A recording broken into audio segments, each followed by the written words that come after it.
No one went into that night afraid of the Canadians. They were prepared to fight, just not to be re-educated. What happened over the next few hours did not look like a breakthrough, a collapse, or a heroic stand.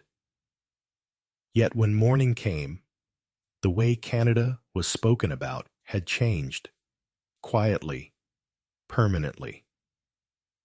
This is the story of how one night of fighting didn't rewrite a battlefield, but rewrote a reputation.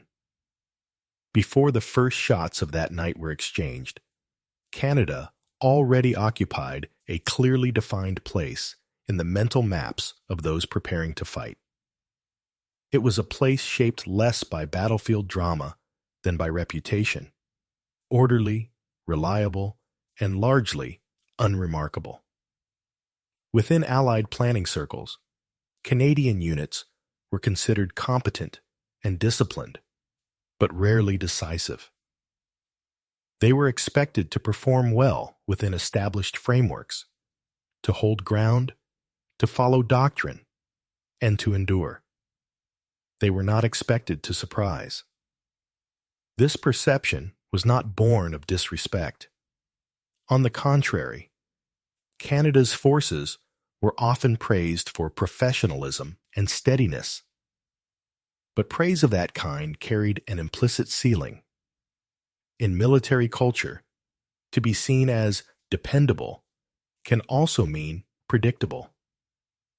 Canadian soldiers were thought to fight correctly, not creatively. Their role, in the minds of many, was supportive rather than defining. Solid contributors in a coalition dominated by older imperial traditions and louder reputations. On the other side of the lines, similar assumptions prevailed. Enemy intelligence assessments tended to group Canadian units with other Commonwealth forces, treating them as extensions rather than distinct actors. Reports emphasized training standards and equipment parity, not psychological edge. There was little sense that Canadian formations required special handling or tailored countermeasures. They were not described as weak, but neither were they feared. What mattered most was the absence of anticipation. No one entered that night believing they were about to encounter a force that would challenge existing mental models. Officers did not brief their men with warnings about an unusual opponent. There were no stories circulating about Canadian ruthlessness, unconventional tactics, or unpredictable behavior. If anything, the expectation was that Canada would fight by the book, and that books, after all, could be read. This baseline expectation shaped every decision made before contact. Planning assumptions rely on pattern recognition, how an enemy is likely to respond under pressure, when they might break, where they might hesitate. In this framework, Canada fit comfortably into known categories. They would advance when ordered, withdraw when necessary, and react in ways that could be anticipated by experienced commanders. The night ahead was expected to be demanding, but not transformative. Crucially, there was no emotional charge attached to the prospect of facing Canadians. Anxiety, when it existed, was directed elsewhere, toward units with reputations for aggression or improvisation. Canada inspired neither dread nor fascination. It inspired confidence that the situation would remain manageable. This is what makes the opening hours of that night so important. The story does not begin with violence or chaos, but with certainty. Everyone involved believed they understood who the Canadians were and how they would behave. That belief was quiet, unspoken, and deeply rooted. It did not feel like arrogance. It felt like experience. The power of that assumption lies in how completely it framed expectation. When people believe they know what they are about to face, they prepare accordingly. They do not look for deviation. They do not question first impressions. And when reality begins to diverge from that expectation, the shock is not immediate. It arrives slowly, as a series of small contradictions. That night would not challenge Canada's strength first. It would challenge the idea of Canada itself. The first hours of the night did not announce themselves with spectacle. There was no sudden rupture, no single moment that signaled a fundamental miscalculation. Instead, the earliest signs of failure appeared quietly, almost invisibly, in the growing distance between what had been expected and what was unfolding. For those observing from positions of command, the situation felt familiar, yet slightly off, as if a known pattern had begun to drift. Initial contact produced no dramatic breakthroughs on either side. What stood out was not what the Canadians did, but what they did not do. They did not respond with the urgency that planners had anticipated. Movements were deliberate, restrained, and measured. Where rapid counteraction was expected, there was patience. Where noise might have signaled confusion or strain, there was a controlled silence.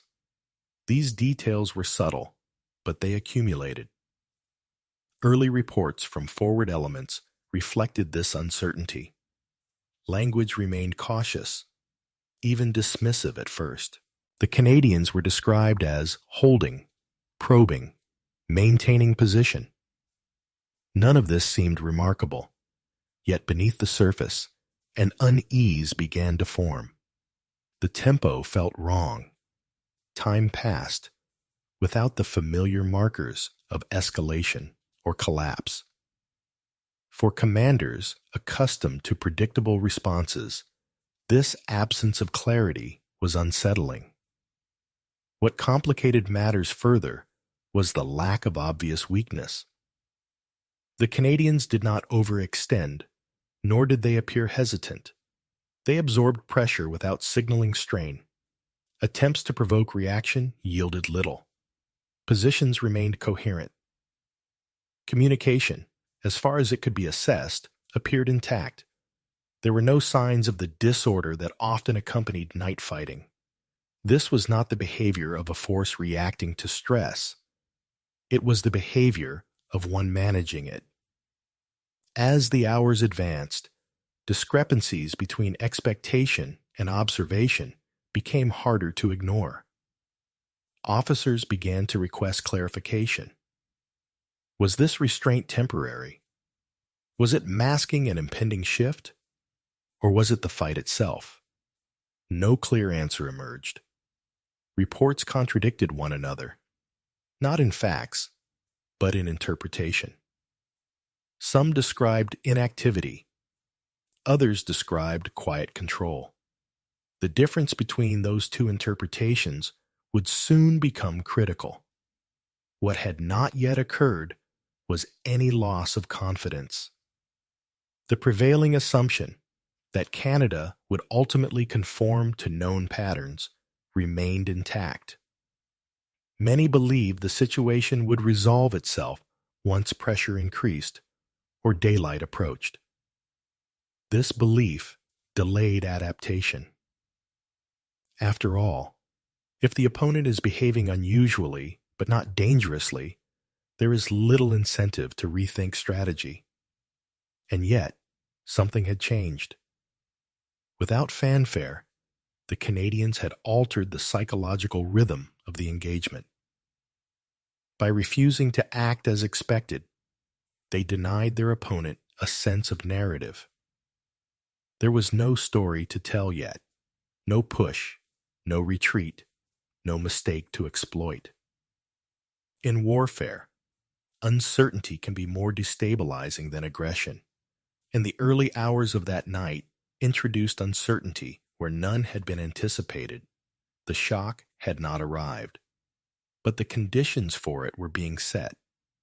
The assumptions that had shaped planning still stood, but they were beginning to feel less secure. The Canadians were present, active, and engaged, yet somehow absent from the familiar script. The night continued, and with it, the quiet realization that the opponent being faced was not behaving as predicted. What followed would no longer be judged against expectations. It would be judged against reality. As the night wore on, the uncertainty of the early hours hardened into something more concrete. It became clear that what had first appeared as restraint was not hesitation at all. It was method. The Canadians were not waiting for the battle to take shape. They were shaping it by refusing to accelerate. In doing so, they revealed a way of fighting that did not rely on shock, speed, or spectacle, but on control. This realization emerged slowly through observation rather than impact. Canadian movements remained limited in scale, but precise in effect. Small adjustments produced disproportionate consequences. Space was neither conceded nor aggressively contested. It was managed.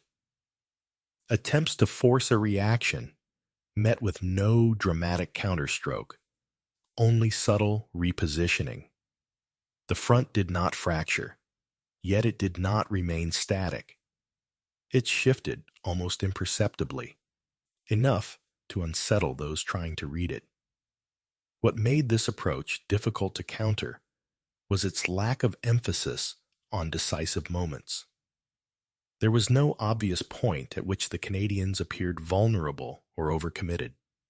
They did not pursue advantage with enthusiasm, nor did they withdraw when pressure increased. Instead, they maintained a steady rhythm that denied their opponent the emotional cues on which night fighting often depends. Without noise, without sudden movement, the battlefield felt strangely muted. For opposing units, this produced a new kind of stress. Engagements are easier to endure when they follow a recognizable arc: attack, resistance, resolution. Here, there was only continuation. The Canadians did not seek to overwhelm. They sought to outlast.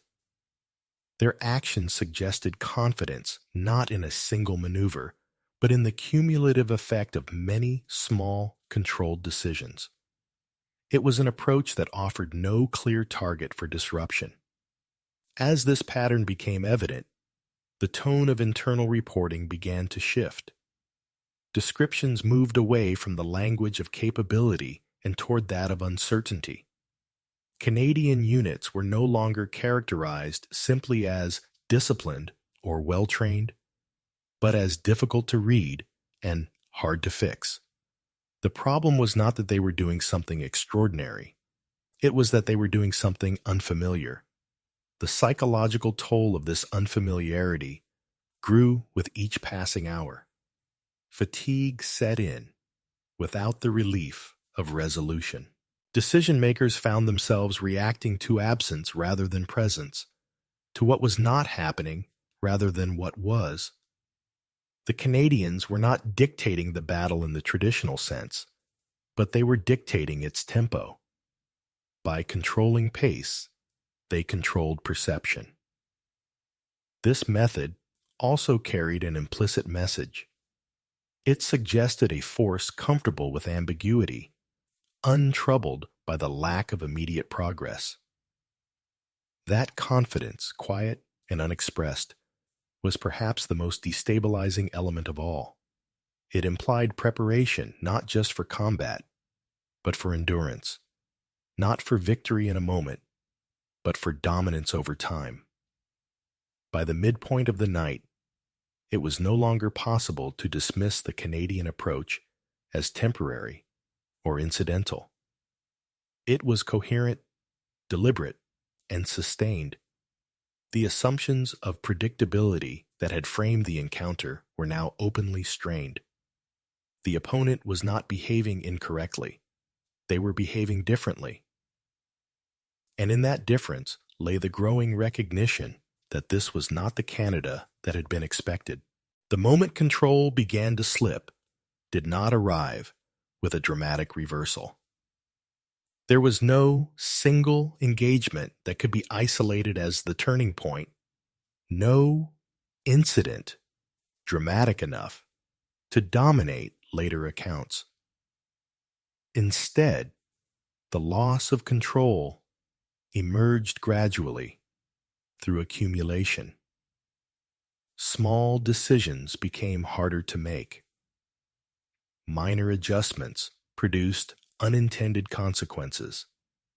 The familiar sense of command over events began to erode, quietly and persistently. What distinguished this phase of the night was not escalation, but imbalance. The Canadians did not increase pressure in any obvious way. They did not intensify movement, expand their footprint, or seek decisive confrontation. Their behavior remained consistent.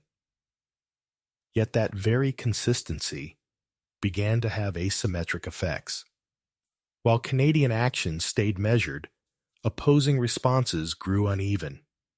Where earlier decisions had been confident, now they were cautious. Where initiative had once been assumed, it was now deferred. Attempts to regain momentum exposed the problem. Probing actions designed to provoke reaction yielded little information. There was no clear sense of where Canadian limits lay because they did not advertise them. Efforts to force clarity only deepened uncertainty. The absence of a visible Canadian overreach meant there was nothing to exploit, no mistake to punish. Control, in this context, could not be seized. It could only be lost. As the night continued, this imbalance manifested in subtle but telling ways. Orders became increasingly defensive in tone. Language shifted from shaping the battlefield to avoiding exposure. Units were instructed to preserve position rather than challenge it. This was not retreat, but it was no longer command. The Canadians, without making overt claims, had imposed a psychological perimeter that others hesitated to cross. What made this particularly destabilizing was the lack of emotional release. There was no catharsis, no decisive clash to clarify the situation. The Canadians offered no climax. They maintained pressure without spectacle, presence without provocation. For those facing them, the effect was disorienting. Effort did not produce resolution. Action did not restore initiative. The battle resisted narrative structure. At this stage, recognition began to replace assumption. It became evident that the issue was not tactical miscalculation in a narrow sense, but a deeper misreading of the opponent. The Canadians were not attempting to dominate the fight through force of will. They were eroding the conditions under which dominance could be exercised at all. By denying predictable engagement, they denied the opponent the tools of control. This realization altered behavior even where it was not explicitly acknowledged. Movements grew conservative. Decisions were delayed.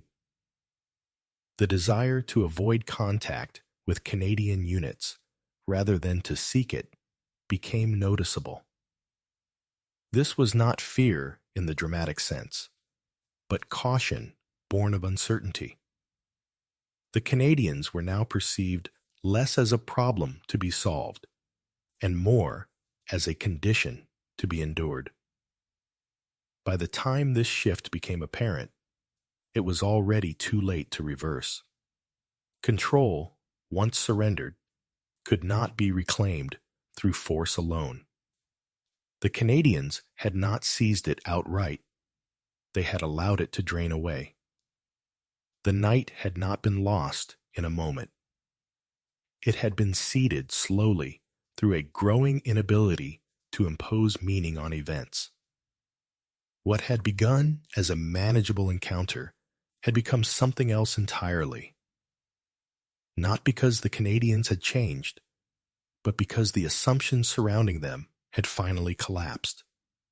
When the night finally gave way to morning, there was no sense of conclusion in the conventional military sense. No decisive breakthrough had declared itself. No dramatic reversal demanded explanation. What lingered instead was a quiet need to reassess. The engagement had ended, but its meaning had not yet been assigned. In the immediate aftermath, reports were cautious. Language softened. Where earlier assessments had relied on confident categorization, post-action analyses avoided absolutes. The Canadians were no longer described primarily through familiar labels such as steady or dependable. Those terms, while still accurate, now felt insufficient. Attention shifted toward behavior rather than outcome, how the Canadians had fought, not what they had gained or lost. This shift was subtle, but significant. Military institutions are built on pattern recognition, and the night's events had disrupted an established pattern. Analysts noted the absence of collapse, but also the absence of overreach. They observed that Canadian units had neither pressed recklessly nor yielded ground under pressure. What stood out was balance. The Canadians had absorbed uncertainty without attempting to resolve it quickly, a trait that ran counter to many prevailing assumptions about effective combat behavior. Importantly, this reassessment did not take the form of praise. There was no language of admiration, no elevation of Canada to symbolic status. The tone remained analytical, even restrained. What had changed was not sentiment, but caution. Planning documents and informal briefings alike began to treat Canadian units as variables rather than constants. They were no longer assumed to behave in predictable ways under stress. This change in perception influenced practical decisions. Canadian formations were no longer positioned as default solutions or secondary considerations, nor were they treated as forces requiring oversight or correction. Instead, they were acknowledged as self-contained actors whose presence altered the character of an engagement. This recognition did not exaggerate their power, but it recalibrated expectations around them. Perhaps most revealing was what was left unsaid. There was no attempt to mythologize the night, or to frame it as a lesson in heroism. The absence of dramatic narrative suggested something deeper, the realization that the Canadians had not won attention by exceptional action, but by consistency. Their effectiveness lay not in moments, but in method. For those reassessing the encounter, this was an uncomfortable conclusion. Methods are harder to counter than moments. A single tactic can be neutralized. A way of fighting requires adaptation.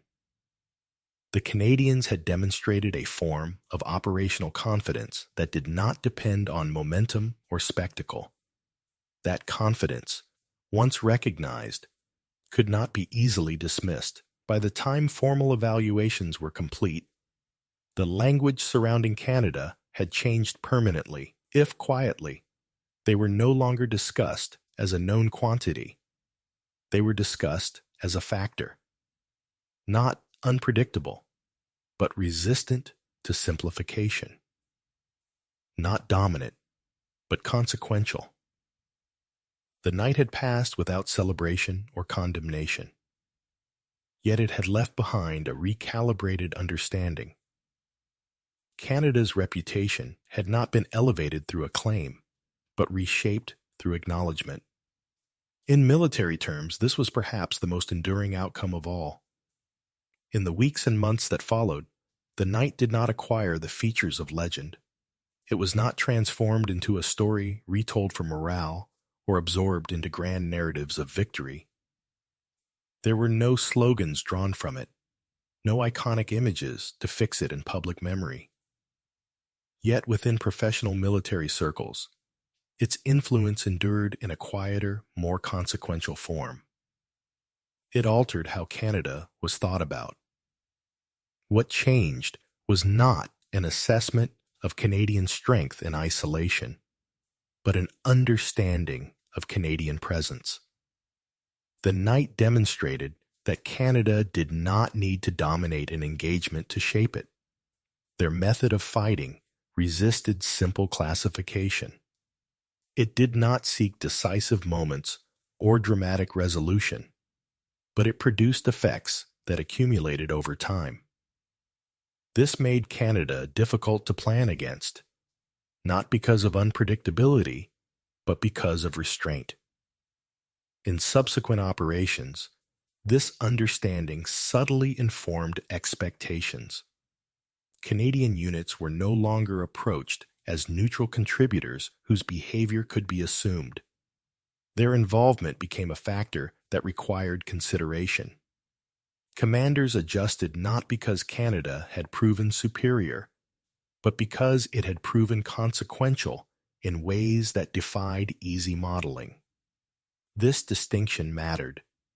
Superiority invites challenge. Consequence demands respect. The significance of this shift lay in its permanence. Once a force is recognized for altering the conditions of engagement rather than the outcome alone, that recognition does not fade easily. It reshapes institutional memory. Canada came to be understood as a military actor whose influence was expressed through stability, endurance, and psychological pressure rather than shock or speed. This was not a dramatic transformation of identity, but a clarification of it. Importantly, this reputational shift did not rest on mythology. There was no attempt to recast the Canadians as exceptional or heroic in popular terms. The evaluation remained grounded in observation and analysis. Canada was not elevated above others. It was redefined within the existing framework. The difference was subtle, but it altered how Canadian forces were integrated into broader strategic thinking. This quiet rewriting of reputation reflected a broader truth about coalition warfare. In complex conflicts, the most influential actors are not always those who act most visibly. Sometimes influence emerges through the ability to deny opponents clarity, to impose uncertainty without escalation, and to sustain coherence under pressure. Canada's role in that night exemplified this form of influence. The night itself receded into the background of history, but its implications persisted. It demonstrated that reputations are not always forged through triumph or disaster. They can also be shaped by moments of endurance that force others to reconsider long-held assumptions. Canada did not announce its presence that night. It revealed it. In the end, the question raised by the encounter was not whether Canada had fought well. That was no longer in doubt. The deeper question was why those facing Canada had expected something else entirely. and what it meant to discover too late that their expectations had been incomplete. That realization, more than any tactical lesson, was the lasting legacy of one night of fighting. That night is rarely remembered for what was gained or lost. It is remembered for what was understood, too late to ignore. If you value history that looks beyond victories and defeats, consider subscribing to the channel, leaving a like, or sharing your thoughts in the comments. Because sometimes, the most important battles are the ones that change how we think.